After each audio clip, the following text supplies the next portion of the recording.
Bookmakers. Les écrivains au travail par Richard Guettet.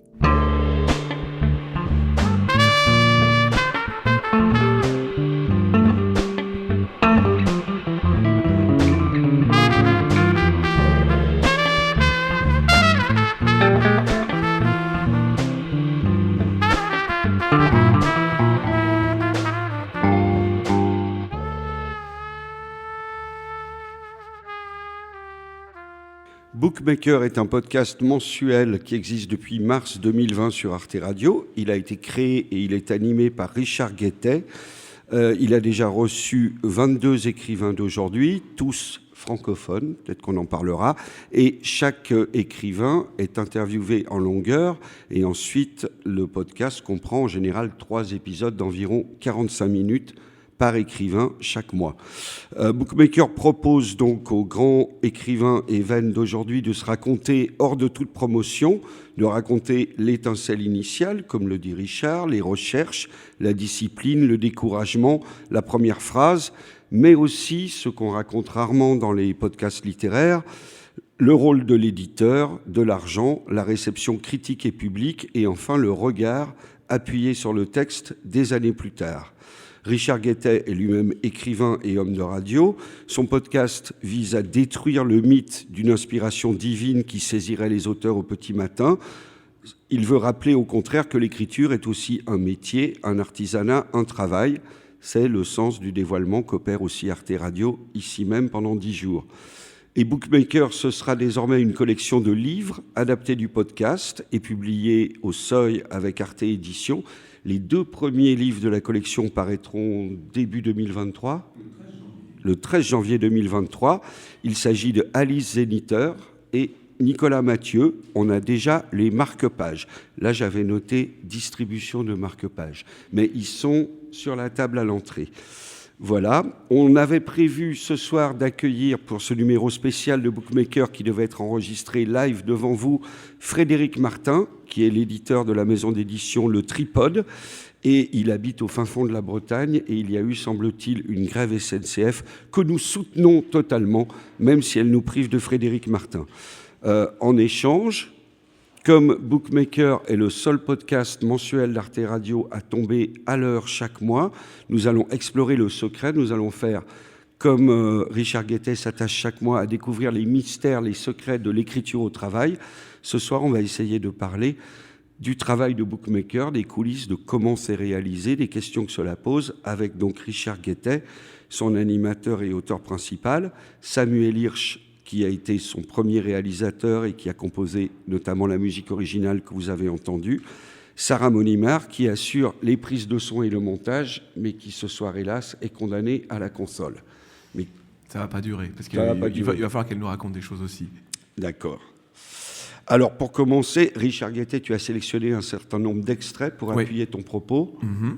On peut peut-être lancer le premier. Est-ce qu'on en lance un ? Alors, avant de le préciser, je vous donne juste quelques détails d'organisation. Je passe environ au minimum 4 à 5 semaines à m'immerger dans l'œuvre d'un écrivain ou d'une écrivaine en essayant de tout lire avant. Alors pour les artistes, soit les plus prolifiques, soit les plus âgés, c'est souvent impossible. Pour des gens comme Nicolas Mathieu, qui au moment où je le rencontre a publié 2 romans et quelques nouvelles, c'est beaucoup plus simple. Pendant ces 5 semaines, j'essaye aussi de fouiner la quasi-totalité des entretiens qui sont donnés par l'invité futur en ligne, tout ce que je peux trouver d'interviews papier, télévisées, radiophoniques, pour essayer de voir ce qu'on lui demande tout le temps, ce qu'il ou elle a déjà raconté 500 fois, ce que je peux moi-même synthétiser dans une question pour aller vers la question d'après, qui peut-être sera plus technique, plus profonde, pour nous renseigner sur lui, son identité, sa vocation, son œuvre. Une fois que j'ai ramassé tout ça et synthétisé cette matière-là à la lumière des livres, j'organise ça effectivement en ce que j'imagine être les 3 squelettes des 3 futurs épisodes. Je trouve des bornes temporelles ou thématiques qui me permettent de me dire on va commencer par là On va commencer par là, ici, etc. Voilà. Donc, c'est ce qui représente 25 pages de questions Word. J'ai la grande chance, et ça, on va, je pense, beaucoup revenir sur cette question.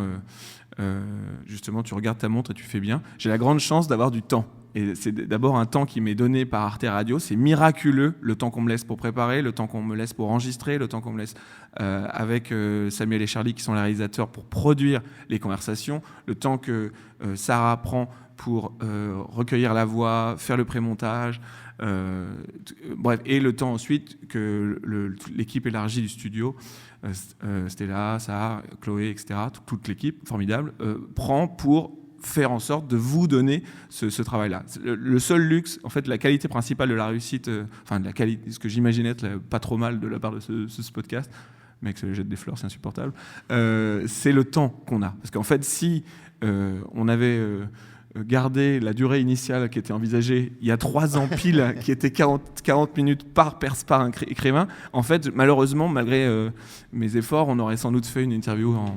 Mais on ne l'a pas gardé. Dès le premier épisode, tu m'as convaincu que ce serait 3 fois 45 au minimum, et j'ai dit oui. Voilà. Et voilà. Ça marcherait beaucoup plus si c'était 1 fois 50, mais ça marche déjà très bien comme ça. On n'a cité aucun nom, mais peut-être il y a des gens qui ne connaissent pas bien le podcast, juste sans citer ceux qui vont être entendus plus tard. Philippe Jainada, Alice Zéniter, Delphine de Vigan, Chloé Delhomme, Lola Lafont, Marie Desplechin, Pierre Jourde, Bayon, Mohamed Mbougarsar, Hervé Letellier, voilà, et il y en a encore, j'en oublie encore, mais... J'en ai compté 22, c'est ça? Ouais, 22. Okay. Il y en a 5 que je ne vais pas citer parce que vous allez les entendre ce soir. Et voilà, donc pour terminer, 4 heures à peu près en moyenne d'interview. Beaucoup de chance aussi que les artistes se prêtent à une interview aussi longue, qui n'est pas un exercice pour le plus simple, parce que ça demande une grande concentration. Ensuite, particularité, moi j'ai peur des logiciels de montage. Ça, pour moi, ça représente un enfer. Donc j'ai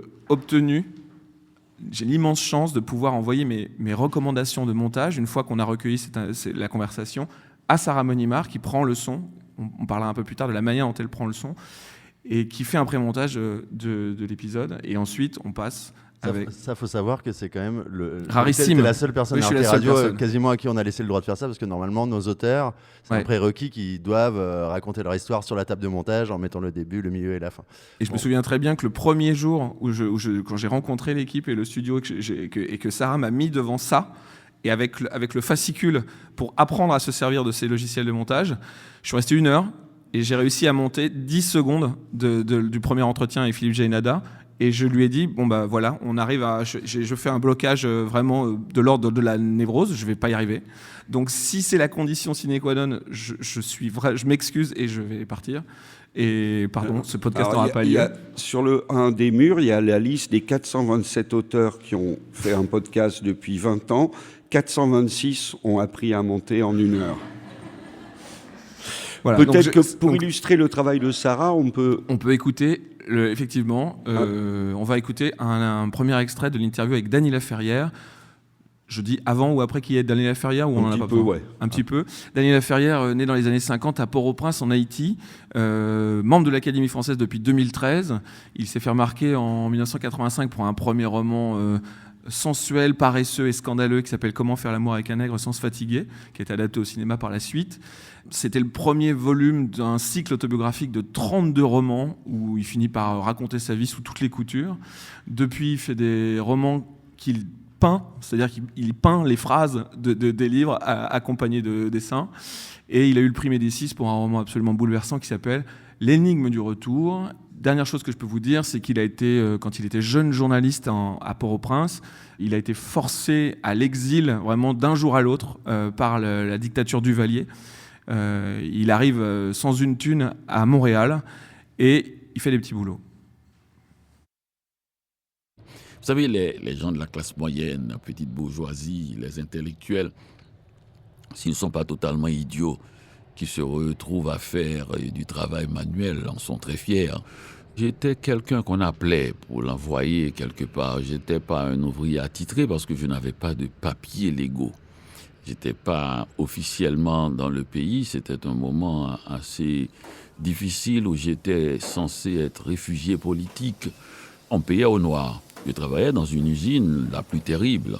On faisait des tapis de carpet, de peau de vache. Et quand la vache arrivait, il y avait une masse de chair et il fallait enlever tout cela. Ça prend toute une industrie pour le faire, si l'on peut dire. J'étais au bout de la chaîne, je devais sortir la peau de vache du crochet où il était, la mettre sous une sorte de guillotine que je devais faire tomber parce que la tête était encore là. Vous avez décapité des vaches. Décapité des vaches. Et quand les gens m'ont vu et senti que j'étais un amateur, ils envoyaient sur le poulie, avec une vitesse assez effrayante, toutes ces peaux de vache avec tête, dans le but que j'ai le bras coupé. C'est pas parce qu'ils étaient méchants, c'est parce que il y a eu en début de semaine un ouvrier qui avait eu le bras coupé et ils se sont dit que si jamais il y a un deuxième qui a le bras coupé, le propriétaire serait obligé de changer la machine. Je leur ai expliqué que mon bras ne peut être un argument syndical et qu'il fallait me laisser, je suis écrivain. Et c'est ainsi que j'ai eu un travail beaucoup plus léger. On a donné à de vrais ouvriers ce travail-là, où je devais, après avoir sorti la peau de vache, après la décapitation, il fallait plier la peau de vache, la tremper dans un bain et déposer. Et 15 jours plus tard, quelqu'un, moi, devrait venir ouvrir cette peau de vache, l'étirer et gratter. Le reste, c'était des vers. Et je faisais ça 12 heures par jour. J'avais l'impression que les vers rentraient par tous les orifices de mon corps et que, naturellement, je puais. Alors, pourquoi avoir choisi cet extrait pour vraiment plein de raisons. Tout d'abord, le fait qu'il explique assez précisément le travail qu'il faisait pour subvenir à ses besoins en arrivant à Montréal, ça met en miroir ce qu'on essaye de faire ici, à travers, ce qu'on essaye de faire dans Arte Radio, c'est de savoir comment on fabrique un roman, des personnages, une intrigue, etc. Mais le plus important, c'est pas ça. Donc je passe 4 semaines à essayer de tout lire ce que je peux trouver de Dany Laferrière, et je lui demande de me parler de ses petits boulots. Il dit « je travaille à l'usine ». Et moi, je suis déconcentré à un moment, et je ne rebondis pas là-dessus, parce que je veux le faire parler d'un autre petit boulot quand il travaillait dans un aéroport. Sarah Monimard, ici présent, attend que nous avons terminé la phrase, lève la main et dit « Excusez-moi, il a parlé de l'usine, mais moi j'aimerais bien savoir c'est quoi le boulot en fait, ouais. Juste c'est quoi le travail ?» Et on obtient cette histoire-là qu'il n'a racontée nulle part. Donc déjà, c'est une première façon de dire que c'est évidemment un travail collectif, parce qu'il y a une deuxième oreille extrêmement attentive qui peut se dire il y a un trou dans la narration. Grâce à elle, on a pu entendre cette histoire. La deuxième chose que j'aimerais savoir, c'est grâce à Samuel, qui est le réalisateur de cet épisode, quand tu reçois cette histoire-là, quelle décision de réalisation tu prends ? Moi, je crois que je connais la réponse, mais je veux bien que tu t'expliques à nos camarades. J'essaye de faire vivre de façon sonore le souvenir qui nous amène, quoi. Donc j'essaye de faire exister l'usine, de faire exister la chair qu'on découpe, le bras de l'ouvrier qui tombe. Et c'est ce qui me paraît intéressant dans Bookmaker, entre autres, c'est qu'on est à la rencontre entre une forme radiophonique qui est celle de l'entretien. Et très souvent, on bascule dans une autre forme qui est celle du podcast à la première personne. Une fois que Richard a posé sa question, on utilise la voix de l'auteur comme un podcast à la première personne et on peut mettre en place tous les outils de la réalisation pour faire voyager l'auditeur avec l'auteur. Donc ça passe par de la réalisation, des ambiances, des bruitages, et puis ça va passer aussi par, là on l'a entendu un petit peu aussi, par de la musique originale qu'on déploie, et c'est des choses qu'on trouve très très rarement dans les émissions de radio qui sont de l'entretien, quoi. Tout d'un coup, là on est dans l'entretien, on est dans le présent, et puis on décolle grâce au son dans l'imaginaire de l'auteur. Il est important de signaler que c'est souvent ce que tu dis très justement à plusieurs reprises, que l'une des signatures d'Arte Radio, c'est que les musiques originales sont composées en interne par les réalisateurs, donc toi et Arnaud Forest, principalement. Pas seulement, mais principalement. Et qu'elles n'ont pas un rôle d'habillage, en fait. Il y a ce qu'on appelle le tapis musical ou le ruban. Donc il y a des banques de musique qu'on peut acheter, même s'il faut dire, au crédit du podcast français, que les studios de podcast, en général, font appel à des compositions originales. Mais souvent, j'ai le sentiment que c'est des musiques qui sont souvent rythmées. C'est-à-dire que l'idée de la musique, c'est de dire les gens vont s'ennuyer à écouter quelqu'un qui parle, donc ça fait tuk-tum derrière. Et les musiques sur Arte Radio sont rarement, je dis peut-être une bêtise, rythmées. Il me semble, elles ont un autre rôle en tout cas que le rôle du tapis d'habillage sonore et du truc dire on va mettre de la musique sinon les gens s'en mettent. Mais ce que je trouve hyper intéressant, parce que maintenant j'ai vu la différence, parce qu'au départ je réalisais les bookmakers et je faisais la musique. Et depuis une quinzaine d'épisodes, c'est Charlie qui réalise et je ne fais que les musiques. Et en fait, j'ai plus du tout la même relation presque charnelle au podcast quand je suis pas réalisateur. Et là, je viens de refaire un numéro où je suis à la fois réalisateur et compositeur. Je me suis rendu compte que c'était très très différent, quoi. Quand on est les mains dans le cambouis, quand on a écouté le montage 4 fois et qu'on s'est pris la tête pour savoir ce qu'on gardait, ce qu'on prenait, dans quel sens on le mettait, je fais des musiques totalement différemment que quand je reçois juste le podcast. On me dit, vas-y, il faut habiller ça et ça, quoi. Donc, je milite pour que les réalisateurs soient compositeurs et inversement. Ce qui m'a plu dans ce qui s'est passé là avec Sarah qui demande un détail, c'est le drame de l'intervieweur. C'est quand tu es intervieweur ou quand tu animes un débat, et on voit ça beaucoup à la télé, en fait, tu es angoissé par le temps, ton conducteur, ton truc, et tu n'écoutes pas là personnellement ou pas assez.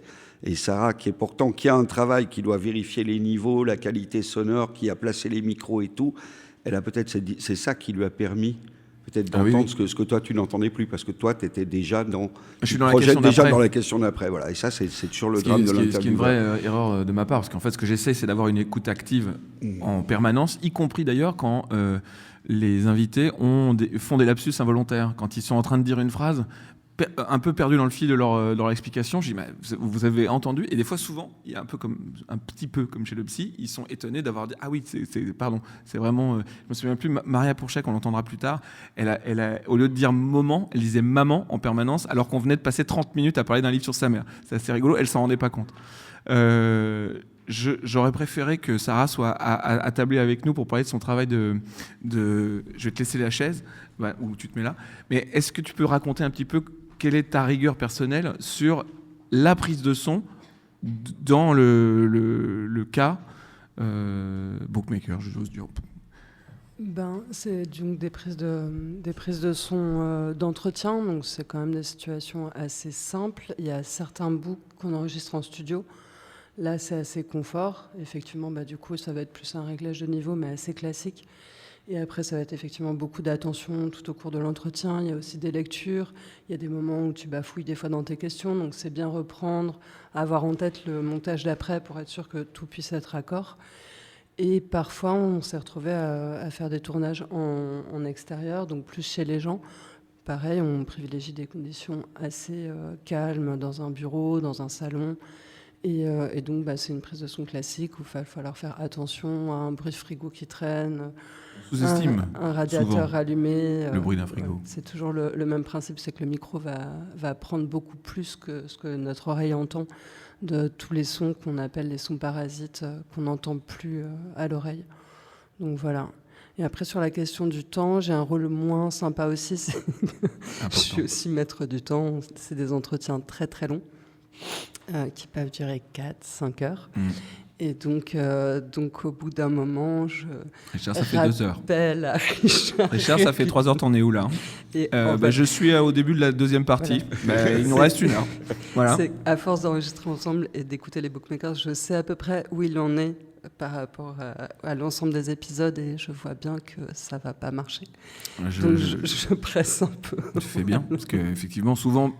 Il y a eu plusieurs fois où dans la dernière heure, puisqu'il fallait partir, parfois même, c'était le cas de Sophie Divry, il fallait partir il fallait avancer parce que l'invité devait prendre un train, donc de toute façon il fallait vite. Et du coup, l'énergie de l'échange, qui était plus de l'ordre du ping-pong, était en fait assez profitable à la fin de l'entretien. Dans ces moments un peu codifiés, disons cette prise de son d'une interview, est-ce qu'il peut encore se produire quelque chose d'inattendu? Est-ce qu'on peut être surpris? Il y a un moment qui... Félicité pour l'art de la transition.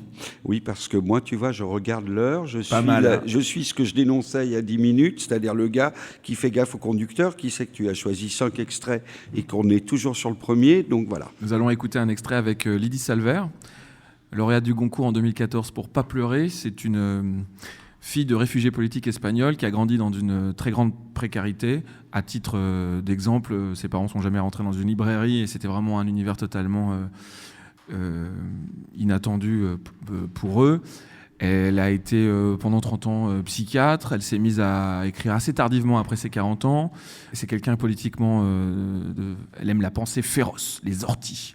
Je ne veux pas vous en dire beaucoup plus, mais dans l'extrait qu'on va entendre, il s'est passé quelque chose. Pas prévu. Je lis ce livre et je suis tellement impressionnée. Figurez-vous que je me mets à délirer, à dire je sais pas quoi, si bien qu'on appelle le médecin, docteur Couret, qui vient à mon chevet et il dit c'est la fièvre, ça va passer. C'est vous dire l'effet que ça m'a fait de lire pour la première fois un roman. Ce roman, je le rappelle, raconte l'histoire itinérante de Rémi, enfant trouvé, vendu pour 40 francs par ses parents adoptifs à un vieux musicien vagabond nommé Vitalis qui lui dit qu'il peut pleurer librement s'il en a envie et qui parcourt les routes avec lui et de sympathiques animaux avant de découvrir le secret de ses origines. Roman que vous lisez donc à peu près au même âge que le héros, dans une exaltation extraordinaire. Qu'est-ce que vous découvrez à ce moment-là avec Rémi ? C'est un monde qui bascule. Comme vous l'avez dit si bien, j'ai honte d'avoir un père maçon, de vivre dans une maison moche. Maçon qui est aussi la profession du père adoptif de Rémi, qui va le vendre. Et je découvre que non seulement la pauvreté n'est pas honteuse, mais qu'elle est libératrice, qu'elle permet peut-être d'être moins prisonnier, comme Vitalis et Rémi l'expérimentent chaque jour, et ça me fait un effet bœuf. Puis-je vous demander de nous lire un extrait de Rémi sans famille ? Ah, je ne l'ai pas lu depuis, mon Dieu, je n'ose pas dire le nombre d'années. On va voir à quel point je suis. Vous l'avez pas relu depuis les 10 ans ? Jamais. J'ai peur d'être déçue.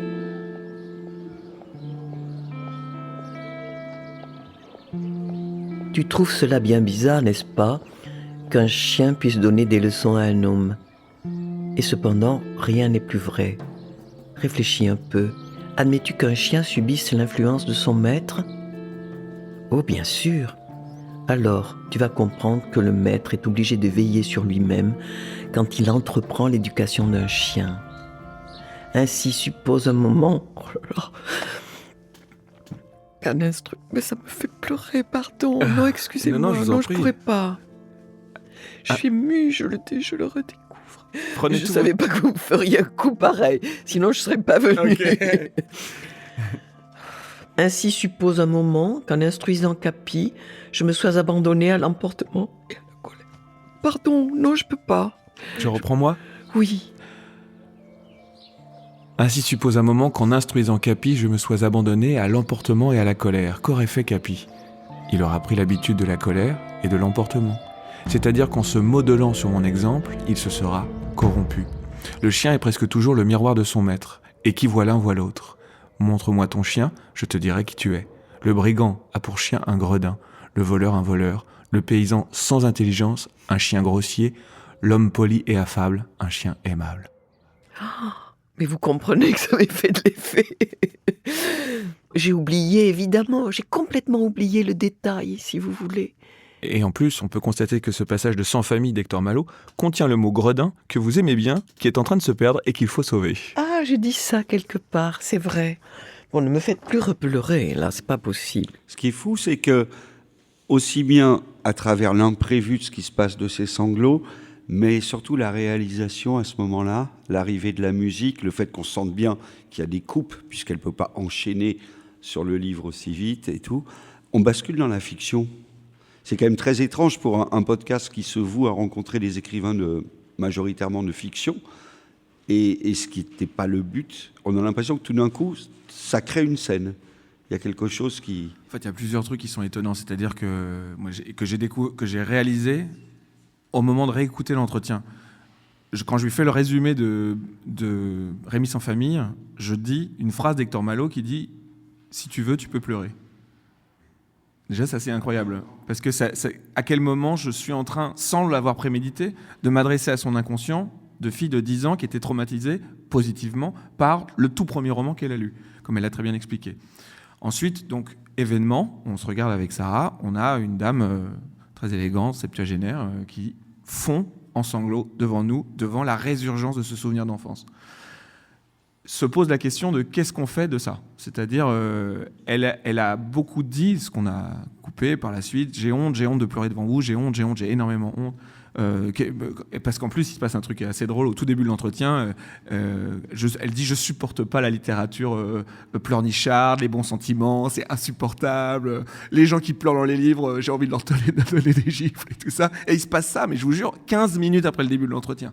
Alors qu'elle a déjà parlé dans 3 ou 4 entretiens de l'impact de ce livre sur elle, personne ne mentionne ce truc-là et personne donc n'avait simplement eu l'idée de lui donner le livre à relire et un passage qui parle lui-même des origines modestes du personnage, etc. Bon, ce qui s'est passé, on s'est dit, on ne peut pas laisser toute la séquence. D'abord parce qu'elle nous a légèrement dit elle nous a dit de ne pas le faire, mais surtout parce qu'on arrive dans un endroit, et c'est pour ça que je voulais le partager avec vous, qui me paraît dégoûtant, c'est d'aller chercher justement dans des moments quand on revisite la vie de quelqu'un, d'aller chercher l'émotion, d'aller chercher les larmes, d'être racoleur. J'étais même un peu gêné à sélectionner cet extrait devant vous, parce qu'on dirait que moi je suis en train de provoquer ça avec vous. Mais c'est pour vous dire qu'en gros, le moment où elle fait la lecture, elle s'y reprend en fait à 4 ou 5 reprises, les larmes durent 2 minutes 30, et je connais des journalistes, des médias qui auraient laissé toute la séquence, qui se seraient dit c'est incroyable, vraiment. Non, nous on a essayé d'arriver à quelque chose qui est strictement signifiant. On est face à quelque chose, on a un roman fondateur dans la vie de quelqu'un, et 50 ans plus tard, ça provoque ça, et on revient à tout petit avec en plus la délicatesse de la musique qui s'arrête quand ça reprend, et le passage où moi j'essaye quand même de reprendre la lecture, etc. Et je me dis, tiens, il y a une je ne devrais pas le dire moi, mais une sorte une délicatesse que je trouve importante, parce qu'on peut le faire aussi, on peut le faire ici. C'est une manière de se dire, on prend ce temps-là aussi pour faire attentionné et minuscule. Mais ce sont pas les larmes et les sanglots qui comptent là, c'est le pouvoir de la lecture, le pouvoir de l'écriture, c'est ça qui est extraordinaire. C'est que là, elle manifeste le pouvoir de la littérature. Cette femme, tu l'as dit, qui était psychanalyste, qui est septuagénaire, qui retrouve l'émotion de l'enfant de 10 ans qu'elle était, c'est juste... Et tu vois, pleure ou pas, c'est fantastique, je pense. C'est extrêmement rare. Pour le coup. Et tu as, avant Bookmaker, il faut dire que tu as animé pendant des années, tu as créé et animé une émission sur Radio Nova qui s'appelait Nova Book Club. Nova Bookbox. Nova Bookbox, pardon. La Nova Bookbox, pour laquelle tu as rencontré des dizaines d'écrivains. Tu es toi-même auteur. On ne va pas se mentir que tu fréquentes des écrivains. Et du coup, il y a 2 questions que tout le monde se pose sur Bookmaker. C'est Richard Guettet, comment choisissez-vous vos invités?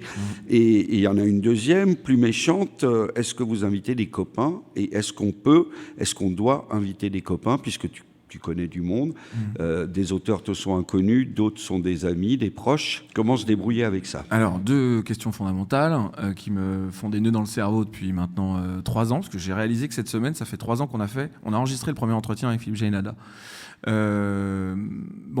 Grosso modo, les critères que je m'impose dans la sélection des invités, c'est 1, il faut vraiment que ça me plaise. C'est-à-dire qu'il faut que je sois capable, sans me forcer, de m'immerger pendant 4-5 semaines dans les livres de quelqu'un. Donc si je me force, en fait, ça va s'entendre, ça va être laborieux, je vais pas être sincère, je risque d'être au bout d'1 ou 2 heures désagréable avec la personne. Il faut vraiment pas une bonne idée. Donc il faut que j'y croie. 2, diversité, c'est-à-dire essayer autant que possible, en fonction de la disponibilité des auteurs, hommes, femmes, jeunes, vieux, connus, pas connus. Et ensuite, à l'intérieur de ces critères-là, varier les territoires de littérature, c'est-à-dire la littérature jeunesse, on l'a fait avec Marie Desplechin et Claude Ponty, un peu de science-fiction et d'imaginaire grâce à Tristan Garcia. Et Damasio. Et bien sûr Alain Damasio. Récemment, on a fait le dernier numéro qu'on vient de mettre en ligne il y a 10 jours, et le numéro de janvier, c'est un diptyque sur le scénario de bande dessinée. On a fait un numéro sur le scénario de cinéma avec Bertrand Blier, on en parlera tout à l'heure. et en fait que je sois moi-même, et donc je suppose le cas des auditeurs par la suite, pas en train de m'ennuyer et surtout pas en train de reposer les mêmes questions, d'aller voir des œuvres et des personnes qui, entre elles, ne se ressemblent pas. Il y a des points communs, évidemment, mais l'implication, la manière de faire naître des ouvrages et la manière dont la littérature est rentrée dans leur vie ou comment ils ont fait naître leur vocation, c'est pas les mêmes histoires. Voilà, donc donc une sorte d'exigence de diversité parce que j'ai pas envie de m'emmerder. Et on en arrive. Et aussi des connus et des moins connus, c'est-à-dire des Lola Lafont, Chloé Delhomme, mais aussi Sophie Divry. Ou Bayon. Mais ceux que tu connais. Alors voilà, et donc on en arrive à la question, puisque c'est terrible, hein, on sait ça depuis Balzac, c'est-à-dire qu'à force, si ça fait... j'en sais rien, 10 ou 12 ans que je grenouille dans le milieu, finalement, je finis par développer des amitiés avec des auteurs et des autrices, et mon esprit critique s'en trouve abaissé, inévitablement fragilisé. Donc, sur les 22 invités, je crois pouvoir dire qu'il y a 4, peut-être 6 personnes dont je peux dire, au fil du temps, se sont devenus des amis. Je suis un peu embarrassé avec ça, parce que ça pose des questions évidentes, bêtes de déontologie, c'est-à-dire est-ce que je suis aussi exigeant avec eux ou avec elles qu'avec les gens que je connais pas et qui viennent dans le studio pour la première fois.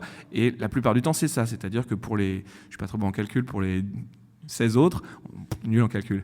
Si, c'est ça. C'est très bien, bravo. Parfait. C'est vraiment quand il s'assoit sur cette chaise devant ce micro, imaginez si M.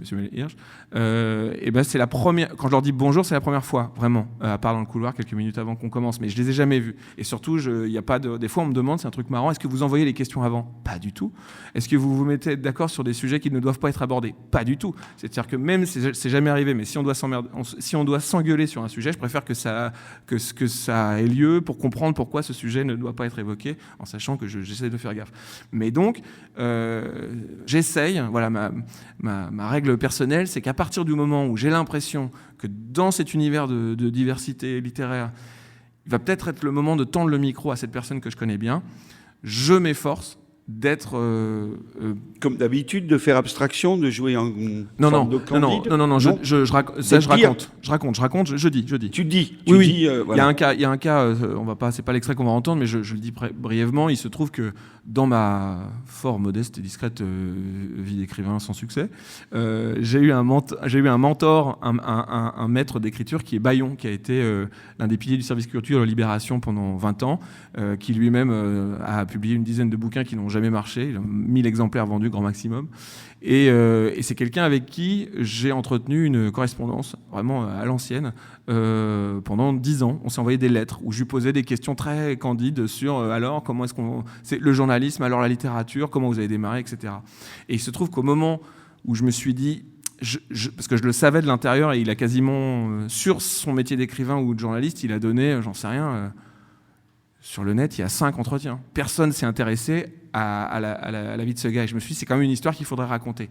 Et donc, j'avais pas de source documentaire, c'est-à-dire qu'il y avait quasiment rien. Et la seule chose que j'avais, c'était toutes les lettres que j'avais reçues de lui, où il m'expliquait son entrée dans la littérature, sa folie dans la fabrication des bouquins. Et je me suis dit, ça, je peux pas le cacher. En fait, il faut que à bonne distance, avec le bon dosage, surtout pas en rajoutant sur moi, mais juste en amorce de dire... j'ai pu construire cet entretien sur la base de quelque chose j'avais cette matière-là et il faut le dire, voilà. Et j'essayais de rester le plus à la bonne distance. Ça, c'est le cas sans doute le cas le plus évident. Et on en arrive au 3e extrait. Vous allez entendre un passage avec Maria Pourchet. Maria Pourchet, donc une quarantaine d'années, 6 romans publiés. Le dernier, qui s'appelle Feu, une histoire d'amour absolument désastreuse, que je vous recommande, vendu à 50 000 exemplaires et présent sur la liste du Goncourt. Elle dit que son œuvre est basée sur les drames de l'incommunicabilité entre les êtres. Il se trouve qu'on avait des amis en commun sans se connaître. Et donc, du coup, je voyais que c'était quelqu'un qui poussait littérairement autour de moi, mais j'avais jamais ouvert un livre. Et puis, je reçois Feu, que je trouve exceptionnel. Et je commence à lire des entretiens pour me demander, mais je repousse. Je me dis non, il ne faut pas le faire parce que justement il y a ces réseaux d'amitié communs et je vais être indulgent, ça va pas être bien. Et puis, au bout d'un moment, je me dis, c'est con parce que j'ai accès à... Je peux avoir un entretien assez long et peut-être du fait de ces liens-là, peut-être pas inintéressants. Et que je pense que c'est quelqu'un qui va continuer à compter dans les années futures et personne n'a peut-être vraiment fait le long travail de défrichage pour savoir comment elle est devenue autrice. Et donc, du coup, je me pose, comme je lis tout, là, en l'occurrence, absolument tout, et je me dis, bon, ben là, pour moi-même que je sois pas trop emmerdé avec cette question de déontologie, il faut que je puisse lui dire, ce qui est le cas, qu'il y a des romans que je trouve nuls. Enfin, vraiment pas nul. Là, j'ai voulu faire le malin en voulant faire un bon mot que je trouve pas très réussi et où elle se cherche. Et ce qu'il y a de beau dans ce que vous comprenez au fil de l'entretien, c'est qu'elle a fini par se trouver, c'est qu'elle a fini par trouver les moyens de mettre en... Voilà, et c'est l'extrait que je voudrais partager avec vous, où un point de la conversation où je sais... Enfin bon, peut-être que... Alors, on écoute, on verra bien. En lisant ce roman pour cette émission, j'ai eu le même sentiment que pour Avancer, le précédent. Je trouve que vous n'y êtes pas. Enfin, c'est vous, mais une version polissée de vous-même.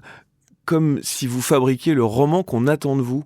Un roman qui me paraît un roman de petite maline, ironique mais pas trop, qui se moque de la bourgeoisie mais pas trop, avec le désir d'en faire partie, et surtout en fabriquant un objet qui reste en surface.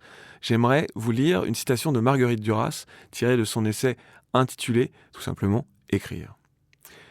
Je crois que c'est ça que je reproche aux livres en général, c'est qu'ils ne sont pas libres. On le voit à travers l'écriture, ils sont fabriqués, ils sont organisés, réglementés, conformes, on dirait. Une fonction que l'écrivain a très souvent envers lui-même. L'écrivain, alors, il devient son propre flic. J'entends par là la recherche de la bonne forme, c'est-à-dire de la forme la plus courante, la plus claire et la plus inoffensive. Il y a encore des générations mortes qui font des livres pudibonds, même des jeunes, des livres charmants, sans prolongement aucun, sans nuit, sans silence, autrement dit, sans véritable auteur. Des livres de jour, de passe-temps, de voyage, mais pas des livres qui s'incrustent dans la pensée et qui disent le deuil noir de toute vie, le lieu commun de toute pensée. Je suis tout à fait d'accord avec ça. Vous m'avez quand même balancé que j'ai fait des livres fabriqués. Ça, c'est pas sympa. C'est pas complètement vrai. Alors, c'est vrai sur le... Je tenais vraiment à une rigueur stylistique, à une démonstration de ce que désormais je savais faire. Il y a peut-être une confusion sur là d'où je viens. Je viens d'un milieu un peu plus bourgeois que le supposent peut-être mes premiers livres. Donc c'est assez naturel. J'ai pas de revendication sociale. Je suis quand même plus ou moins au même niveau que mes parents, un peu plus, quoi. Voilà, c'est propre à ma génération, il paraît. On va pas beaucoup plus haut que ses parents. Mais oui, je suis encore beaucoup plus préoccupée par la façon dont je dis les choses que par ce que je dis. Et c'est ce qui va vraiment changer après. C'est pas des livres qui répondent à une nécessité. Ils viennent pas du choc, ils reposent pas sur l'aveu. Ça, je l'ai éprouvé après. Je fais encore mes classes, en fait. Oui, effectivement, ça se rattrape bien.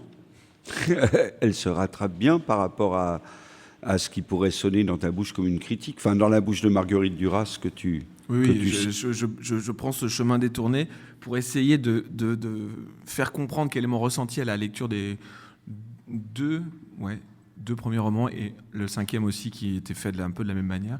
Et souvent dans la presse culturelle, dans les médias culturels, on est dithyrambique et j'ai l'impression que c'est quelque chose qui augmente, c'est-à-dire que grosso modo, on invite les gens pour leur dire vous êtes formidables et toute l'œuvre elle est pas seulement, elle est géniale, vous êtes un génie.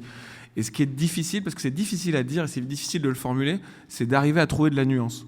Et je ne sais pas si j'y arrive, mais ce que en partageant cet extrait avec vous, je sais dire que c'est une tentative de se dire, alors, est-ce que mon intuition, justement, sur le passage des livres en train de se un peu fabriquer, et ceux où il y a vraiment puissance et sincérité, est-ce qu'on peut faire le tri ? C'est très important ce que tu dis, parce que je pense que l'un des soucis qu'on a, et particulièrement en France, c'est cette notion de politique des auteurs qui nous a un peu flingués dans le cinéma et ailleurs. C'est-à-dire, c'est l'idée que l'auteur, déjà que l'artiste appartient à une espèce de strate supérieure du monde et de la société et du vivant, et que du coup, Godard, c'est Godard, par exemple. Et c'est toujours... Bon, il y a des bons films de Godard, il y en a des moins bons, il y a des livres réussis, et au contraire, un authentique auteur, c'est quelqu'un qui se plante.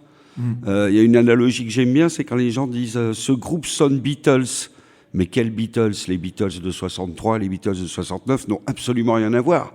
Il n'y a que les mauvais qui sonnent Beatles. Les Beatles, à chaque album, ils font autre chose. Et il me semble qu'un artiste... Alors, on peut creuser toujours le même sillon de mieux en mieux. On peut aussi être un artiste versatile qui est... Bon, Arte Radio, on n'a pas de politique des auteurs, on a une politique de l'œuvre.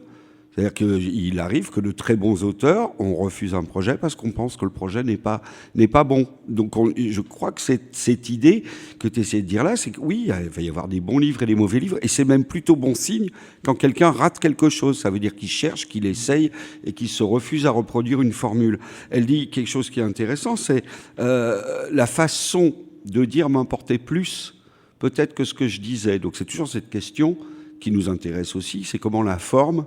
En fait, c'est de ça dont on parle tout le temps, sur tous les murs. Et ce soir, la forme, la réalisation en l'occurrence, le propos, une réalisation avec un propos intelligent qui est le propos d'un écrivain, comment la forme va ou pas être en adéquation avec le fond. C'est la question un peu de toute œuvre d'art, même si on ne prétend pas faire des œuvres d'art, mais tu vois ce que je veux dire. Et du coup, ça nous amène à l'extrait suivant, Élégance. Donc, juste avant l'été, je me suis dit que ça serait pas inintéressant d'aller prendre une leçon de scénario avec Bertrand Blier.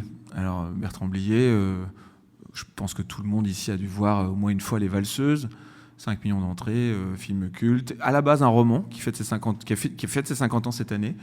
Il a publié 4 romans, des pièces de théâtre, et puis il a aussi eu l'Oscar du meilleur film étranger pour...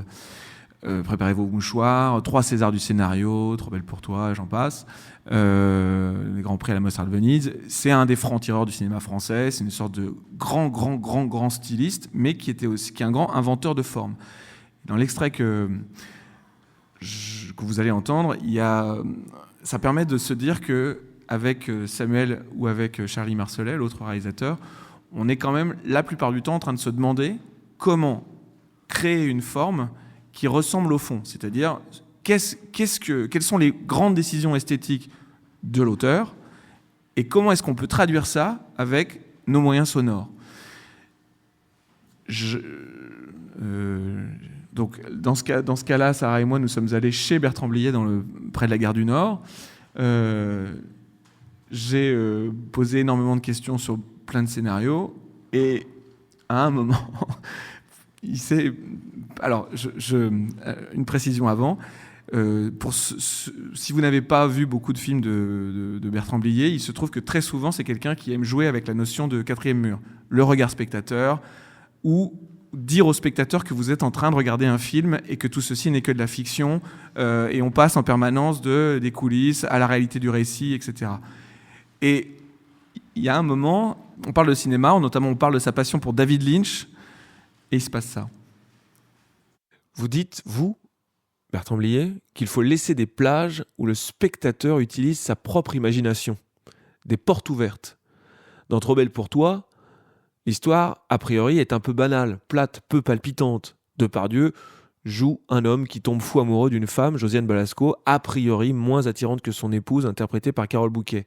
Mais là, c'est la manière qui compte, les allers-retours dans le temps, les ellipses, la science du montage, les scènes parfois très courtes, la participation active du public qui essaye de remettre les pièces du puzzle amoureux dans le bon ordre.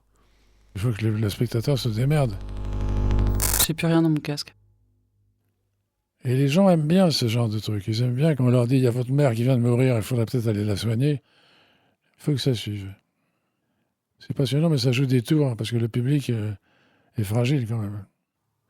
Est-ce que le scénario de Trop belle pour toi était écrit dans l'ordre chronologique ? Non.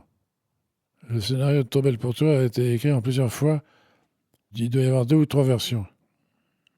Il faut qu'un film ressemble à un film.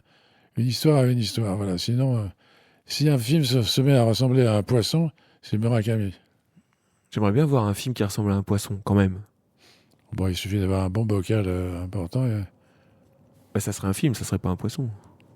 Non, parce que le poisson peut parler. Chez Murakami, ouais. Chez Murakami, il parle. Mais chez Blier, il pourrait parler aussi, le poisson. Ah oui, bien sûr. On est en plein tournage, là. Oui, mais enfin, on peut couper dans un tournage. Mais le personnage principal, j'ai encore des choses à lui faire dire. Ah oui, mais ça, je reviendrai. On sera à un rendez-vous différent, plus secret. Plus secret ? C'est vrai, oui. Dans une ruelle? Dans une ruelle. À minuit? Oui, avec un chien qui traîne, Un chien? qui essaye d'obtenir un morceau de... Bidoche? Oui. D'où vient cette bidoche? Elle est tombée pendant le repas parce que les 2 mecs, ils ont mangé dans un restaurant secret, connu d'eux seuls. Ils ont fait tomber de la viande par terre et le chien était... Et où est-ce qu'il nous emmène ce clébard si on se met à le suivre tous les deux? Bon, on va le buter. On va le buter? Ah bah oui, un chien, c'est pas un problème. Il y en a pas un des deux qui aime les animaux? Non, ils sont trop mauvais, ils sont méchants. Est-ce qu'il faut faire rentrer un 3e personnage, par exemple un personnage féminin qui porterait un pull jaune et qui nous encouragerait à pas buter le clébard? Ah non, mais moi je déteste les cabots. On le fume. Bon, si on le bute pas, on va en faire quoi? Ah, on l'accompagne. Il nous emmène, peut-être que c'est lui qui nous amène vers la scène suivante. Y a pas de metteur en scène dans ce film de merde? Où il est ce con de Blier? Il en a rien à foutre, il est déjà en train de tourner un autre film. Ah oui. Le cinéma français se sent mal, là, tout d'un coup. Vous pensez que ce film, il faut pas le tourner? Faut pas tourner. Ça, c'est un moment assez miraculeux. Vous êtes mis à faire un film tous les deux, quoi. Et après, tous les 3. Avec Charlie, pour le coup, là, c'est un épisode réalisé par Charlie Marcelet, mais c'est fou parce que je vais commencer par une phrase qui a l'air impossible. Il n'y a pas de montage, c'est-à-dire que réellement, tout l'échange, on n'y a pas touché, tout arrive comme ça. Et il est en train de faire du Blier, de fabriquer du Blier juste dans l'improvisation. Et au rush, j'entends Sarah qui me dit « J'ai plus rien dans mon casque ». Parce qu'à un moment, on était en train de faire l'entretien et elle avait plus de son dans les micros. Et moi, je me dis, mais c'est dingue parce que c'est vraiment... Il y a 2 ou 3 films qui se passent de Blier qui se passent sur un tournage où à un moment, quelqu'un dit, j'entends plus rien, etc. Et je me suis dit, il est en train de se passer exactement ce qui se passe dans ces films. Donc, il faut qu'on... Et d'où la notion de 4e mur, il faut qu'on mette en scène la preneuse de son qui est en train de nous rappeler qu'on est en train de faire un entretien et qui peut avoir une existence autonome, où moi je dis, et si on faisait entrer qu'il a une obsession pour les trios, un 3e personnage féminin, qui prendrait une autre direction que les 2 salauds, et elle part à contresens, elle dit non, moi je déteste les clébards, on va le fumer, en réutilisant le bruit silencieux dans son 2e scénario qu'il a fait pour Georges Lautner, et ensuite une phrase de Michel Serrault dans Les Acteurs, où lui-même se met en scène en train de tourner le film. Donc du coup, ce qui fait que c'est méta sur méta sur méta, pour pouvoir raconter comment il travaille lui. Et je dois quand même vous dire que ça, c'est vraiment une très grande joie qu'on peut éprouver à Arte Radio. Parce que tous les acteurs et actrices de cette comédia dell'arte radiophonique, pardon, je n'ai même pas fait exprès de faire ce jeu de mots, sont heureux de fabriquer ce genre de choses. Donc ça, c'est vraiment une chance. Tu as un peu botté en touche tout à l'heure quand il parlait de fiction, et là, c'est encore un grand exemple de fiction qui fiction dans la fiction. Débarque. Oui, mais dans le podcast, dans le documentaire. Ouais. Et puis après, je sais, chez Louis Fang, il y a aussi de la fiction qui arrive dans le documentaire, et je voulais savoir, est-ce que ça t'intéresserait pas de basculer vers la fiction pure dans la radio? J'adorais, mais là, c'est une offre d'emploi. J'ai 2 millions de dollars. Wow. Non, mais en fait, ça serait fantastique. Ce qui me plaît quand même encore plus, c'est d'être justement de jouer entre les deux. Là, c'est vraiment fantastique parce que c'est faire du journalisme en poussant jusqu'où on peut aller. Les leviers de recherche, de production, d'attention, de précision. Mais de temps en temps, il y a de la fiction qui peut surgir. Mais évidemment, fabriquer des feuilletons, de la fiction, c'est plus tard, on va le faire. Avant de passer, on va passer aux questions du public que j'imagine ardentes. Mais juste pour conclure, tu es toi-même auteur, toi-même écrivain. Moi, j'ai lu tes livres, ils sont bons, même s'ils ne sont pas beaucoup vendus. Ce sont de très beaux livres.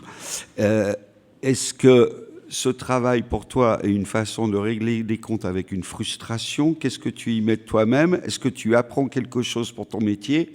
Parce que tout l'enjeu de Bookmaker, c'est quand même, et d'ailleurs le succès du podcast le prouve, et le spectacle aussi qu'on t'en avait tiré sur scène, en fait, c'est de valoriser la création tout en disant que c'est simple. C'est des gens qui donnent, très bêtement, c'est presque des tutos à des moments. On vous dit, Marie Desplechin, par exemple, elle dit, quand on n'y arrive pas, il faut picoler ou faire la sieste, ce qui est quand même un tuto, une leçon de vie importante à notre époque, contrairement à d'autres qui se lèvent à 6h du matin pour se mettre à la machine. Voilà. Zéro frustration. Aucune. C'est-à-dire vraiment... Non, j'ai une chance folle. Je suis à l'école avec les plus grands maîtres et les plus grandes maîtresses de la littérature francophone. Je peux même choisir avec qui je vais aller prendre une leçon et lui poser toutes les questions, même dans les points de détail, en disant... Moi, le truc que j'adore demander, c'est « Je ne comprends pas comment vous avez fait cette page ». Je crois que Charlotte Bien-Aimée, hier, a diffusé un extrait de l'entretien avec Nicolas Mathieu, notamment une scène très belle entre un ouvrier et sa mère. Ça m'a frappé parce que cette scène-là, ces 2 pages-là, tranchent beaucoup avec le reste de la tonalité du livre, qui est plutôt un roman noir dans l'Est de la France. Et je lui dis, ça, moi, je ne sais pas le faire. J'aimerais savoir comment vous vous y prenez, en combien de fois vous faites ça, et quelle est, je ne l'ai pas posé comme ça parce que c'est une question bien trop bête, quelle est la part de personnel, mais surtout quel est le bon dosage entre l'émotion personnelle, c'est-à-dire ce qui crée ce rapport mère-fils, et le retravail technique pour arriver à ces 2 pages à la serpe, bouleversante. Voilà. Et vraiment, je suis époustouflé de me voir me dire, de les écouter nous donner des trucs, et évidemment... au passage, parce que ce que tu fais dans ce podcast, c'est quelque chose qu'on ne fait jamais à part dans les classes prépa littéraires. C'est qu'à un moment, on prend 10 lignes et on passe du temps pour voir comment ça fonctionne, comment c'est fait. Et Alice Zeniter se met à compter les syllabes et à révéler qu'elle écrit en ce qu'on appelle des vers blancs, en fait des octosyllabes, alors qu'elle écrit de la prose. Enfin bon, moi j'adore ce genre de truc, mais je pense qu'on n'est pas les seuls à aimer ça. C'est-à-dire que tout d'un coup, on n'est pas là pour vendre des bouquins ou pour dire un tel est meilleur qu'un autre. On est là pour comprendre comment c'est fait, comment ça fonctionne, pour revaloriser, comme vous avez compris, on essaie de le faire pour tout le reste, l'artisanat, le faire, quoi. Avez-vous des questions pour l'un ou l'autre de ces personnages? Oui, déjà, une autrice, Georgia II. Parlez très près du micro. Moi, j'ai une petite question. Moi, j'adore votre podcast. Et est-ce que vous allez élargir un peu à d'autres auteurs, des auteurs scénaristes ou des auteurs qui ont fait des livres pour enfants, enfin, les livres pour enfants, si, avec Claude Ponty, mais du dessin animé, par exemple, ou vous allez vraiment rester que les faiseurs de livres? Ah oui, et moi, j'en ai une autre, et des auteurs non francophones. Aussi. Alors... donc après le scénario de bande dessinée, après le scénario de cinéma, vous venez d'entendre, on est entre 2 numéros sur le scénario de bande dessinée avec Louis Fang, là c'est le dernier qu'on a mis. On est en train de travailler sur le prochain numéro qui est à moitié enregistré avec Pierre Christin, le co-créateur de Valérian, Partie de chasse, les premiers albums de Bilal, etc. J'ai projet ensuite de quand même interviewer Frédéric Martin, le fondateur des éditions Le Tripode, pour savoir comment ça marche un éditeur, quels sont les choix à la fois esthétiques, techniques, qui lui permettent de soutenir une œuvre et les artistes, dans une perspective qui est d'ailleurs assez proche d'Arte Radio. C'est dommage qu'il n'ait pas pu être là ce soir, mais il y a pas mal de parallèles sur adapter le fond et la forme, aller chercher plutôt des ovnis. Il a une très belle formule, ouvrir un lieu d'asile aux esprits singuliers. Bref. Donc lui sera au début 2023 un invité. Donc un faiseur de livres, mais qui n'est pas auteur lui-même. Et d'ailleurs, il considère que c'est parce qu'il n'est pas écrivain qu'il sait bien faire son boulot. Et j'aimerais aller ensuite vers des auteurs ou autrices de théâtre, des poètes. Je pense aussi à revenir au roman, mais par la science-fiction. Et le polar. Je suis encore en train de me demander, je suis ouvert aux suggestions, j'arrive pas à trouver quelqu'un qui m'embarque vraiment. Mais c'est parce que je connais pas très bien le genre, donc il faut que je me documente un peu plus. Et pour les auteurs non francophones, jusqu'à présent, non, parce que ça rajoute une couche supplémentaire de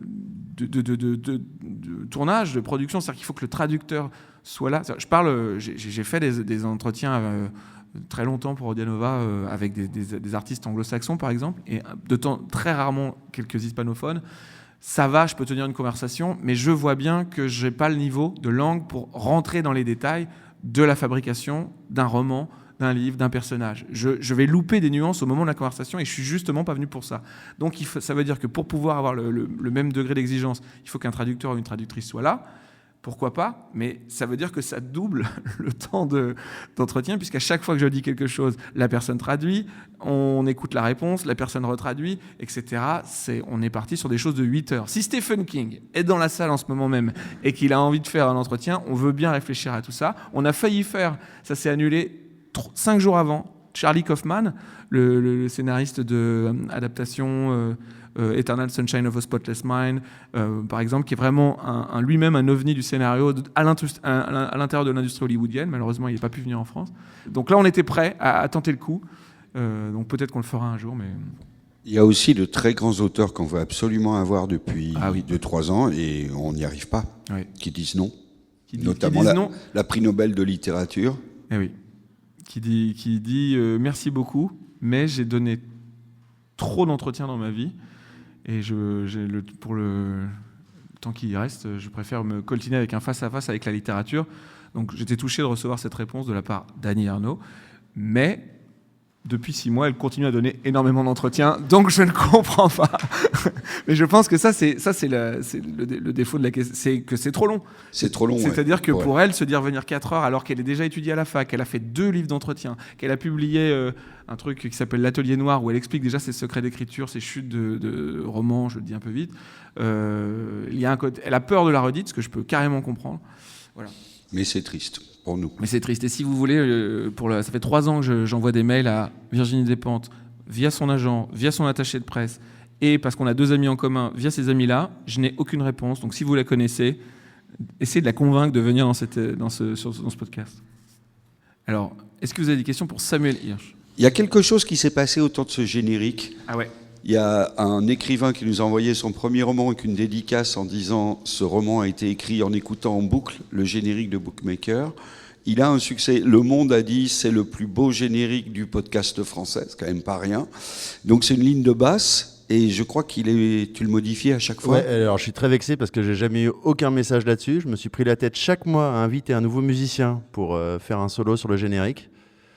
Puis je l'ai fait pendant 1 an, tous les mois. Et puis j'ai arrêté et personne n'a vu la différence. Donc je dis bon, pas grave. Mais c'est vrai qu'on continue chaque mois à recevoir des messages uniquement sur la qualité du générique. C'est un tube. Oui, on le diffusera à mon enterrement, je pense. Est-ce que moi je le sais pas. Là, je pose une question, j'ai pas la réponse. Quelle est l'origine de cette ligne de basse ? Est-ce que tu sais à peu près comment c'est arrivé ? Ah, le mystère de la création. On est là pour dire que c'est un boulot. Non, ce que je peux dire, c'est que j'ai fait une première musique. Et Richard m'a dit, est-ce que cette ambiance de jardin japonais va vraiment correspondre à notre podcast ? Là, je me suis dit, enfoiré, il faut que j'y fasse du funky, quoi. Et voilà, c'est comme ça que c'est sorti. Bah, tu sais, t'es bassiste à l'origine, donc t'as intérêt à faire... Bassiste d'un exceptionnel groupe qui s'appelle Arad Kilo, il faut Merci, peut-être le c'est signaler. gentil. Ouais. Est-ce que vous avez des questions pour Sarah Mornimar ? Oui. Bonsoir. C'est pas tant une question qu'une remarque. Moi, ce qui me frappe dans le podcast, c'est à quel point vos questions sont directes, posées. Vous êtes vraiment très, très zen. Et puis, effectivement, c'est votre invité qui parle le plus. Alors que là, je vous découvre en personne. Vous allez dans tous les sens, vous parlez beaucoup. Et donc, vraiment, c'est magique d'imaginer à quel point c'est le vrai, montage... il est vraiment comme ça. Je suis curieuse d'entendre ce podcast dans cette version-là. Enfin, je suis curieuse de voir comment vous allez... couper quelques... Alors, on va pas en faire de cette conversation, on va pas en faire un podcast, c'est sûr.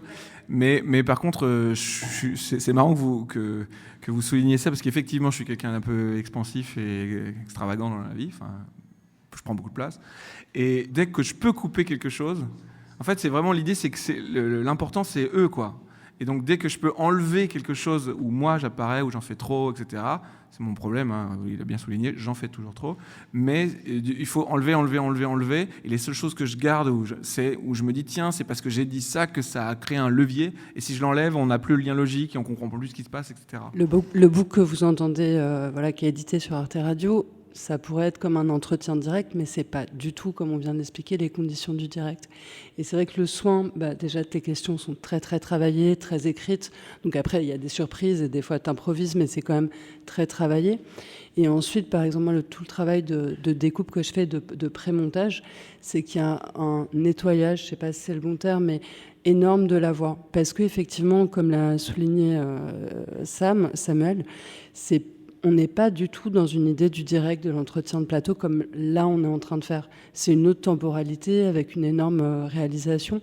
Et du coup, même la voix, elle est extrêmement nettoyée, condensée, pour pouvoir partir sur cet imaginaire, pour pouvoir partir en réel. Et donc l'idée, le jeu et l'enjeu, c'est que oui, on n'est pas dans le direct. On est dans l'entretien, mais on n'est pas du tout dans la temporalité du direct. Merci. Merci beaucoup à vous tous et toutes. D'avoir été là. Merci.